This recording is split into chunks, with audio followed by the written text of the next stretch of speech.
Logic එක අපි දැනගන්න කැමතියි. කලිගන්ඩ කුමාර කිව්වේ පෙට්‍රල් මිල දකුණු ආසියාවේ අඩුම මිලක් දක්වා ගේන්න කටයුතු කරනවා කියලා. ආණ්ඩුවක් ඕනේ. ජනාධිපති කෙනෙක් ඕනද? ඇමති කෙනෙක් ඕනේ. ඒ කියන්නේ තෙල් මිල අඩු වෙද්දී මොවුන් තෙල් මිල වැඩි කරනවා. ජනතාවට අතට හම්බෙන මුදල් වැඩි වෙලා නැහැ.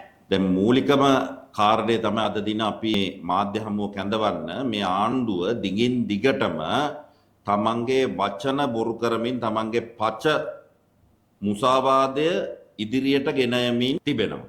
දැන් අපි දැක්කා අද මේ වෙද්දි හැම ජනතාවම දන්නවා කාරණය තමයි මේ වෙද්දි පෙට්‍රල් මිල ඩීසල් මිල වැඩි වෙලා තියෙනවා. ඒ වැඩි වෙලා තියෙන ප්‍රතිශත බලපුවාම රුපියල් 20 කියන සීමාව ඉඳලාම වැඩි වෙලා තියෙනවා. එතකොට දැන් මේ ආණ්ඩුව සඳහන් කිරීම කරේ මේ ආණ්ඩු බලය ලබා ගද්දී මේ පෙට්‍රල් මිල දකුණු ආසියාවේ අඩුම මිලක් දක්වා ගේන්න කටයුතු කරනවා කියලා. නමුත් ඒකේ අනිත් පැත්ත දැන් මේ වෙද්දි සිද්ධ වෙලා තියෙනවා. දැන් මම නිකමට ගිහිල්ලා බැලුවා දැන් හරි. දැන් මේගොල්ලන් මේක වැඩි කරන්න හේතුව මොකද්ද? ලෝක වෙළඳපොලේ මිල වැඩි වෙලාද කියලා. දැන් මම ගිහිල්ලා බ්‍රෙන්ට් වෙළඳපොලේ මිල බැලුවා ඇමරිකන් ඩොලර් 84.41ක මිලකට තමයි තියෙන්නේ. එතකොට මේ තෙල් මිල වැඩි කරන්න පටන් ගත්තේ කොයි කාලෙද? 100ට වැඩි වුණායින් පස්සේ 100 110 115 දක්වා ගිය මිල සීමාවක් තිබ්බා. ඒ වෙද්දි තමයි වැඩි කරන්න පටන් ගත්තේ. එතකොට එහෙම වැඩි කරාම ජනතාව ඒ වගේම අපි විසින් මේ පිළිබඳව ප්‍රශ්න කරාම මේ ආණ්ඩුව සඳහන් කිරීම කරේ ලෝක වෙළඳපොලේ තෙල් මිලට සාපේක්ෂව අපි වැඩි කිරීම කරන්න සිද්ධ වෙනවා. ඒක සාමාන්‍ය කාරණයක්. කලින් අනුර කුමාර කිව්වේ තෙල් මිල ලෝක වෙළඳපොලේ ගානට දෙන්න ඕන නම් ආණ්ඩුවක් ඕනේද? ජනාධිපති කෙනෙක් ඕනේද? ඇමති කෙනෙක් ඕනේද?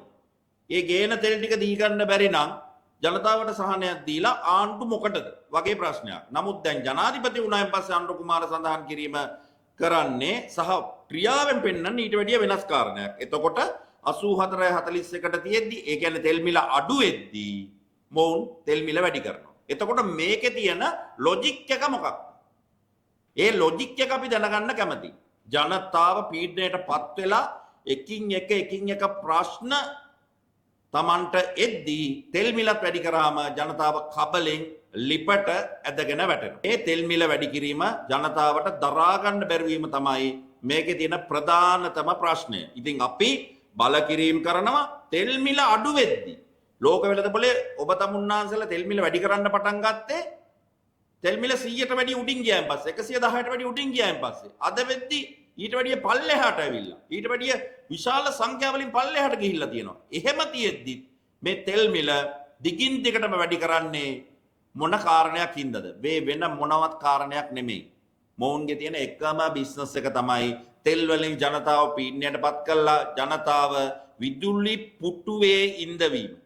ඒක තමයි ඔවුන්ට තියෙන එකම මඟ මේ රට පාලනය කරගන්න. මේ රට පාලනය කරගන්න අවශ්‍ය වෙන එකම මඟ මේක තමයි. එතකොට තෙල් ගෙනල්ලා ලංකාවේ වරායෙන් බාද්දි මිල කීයද?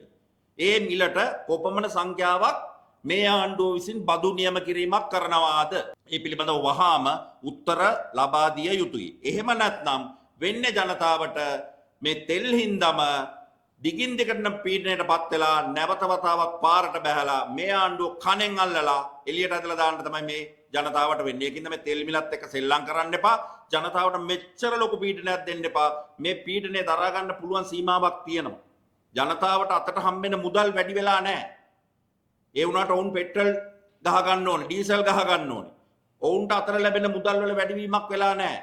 ඒ වුණාට ඔවුන්ට මේ තෙල් මිලට සාපේක්ෂව භාණ්ඩ ඉහළ ගියාම ප්‍රවාහන කොස්ට් එක වැඩි වෙලා, විදුලි බිල වැඩි වෙලා, කොස්ට් එක ඉහළ ගියාම ඒ මුදල ගෙවන්න වෙනවා. ඒ ගෙවන්න වෙන මුදල මේ ජනතාවට දරා ගන්න බෑ. උන්ට ලැබෙන තැනක් නැහැ.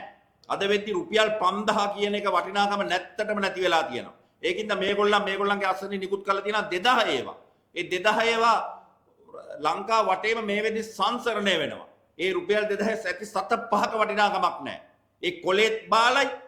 ඒ වගේම තමයි ඒකේ තියෙන වටිනාකම ඊට වැඩිය බාලයි. ඕක තමයි අපිට තියෙන ප්‍රධානතම ප්‍රශ්නය. වහාම මේ තෙල් මිල පහත හෙලන්න අඩු කරන්න කටයුතු කළ යුතුයි.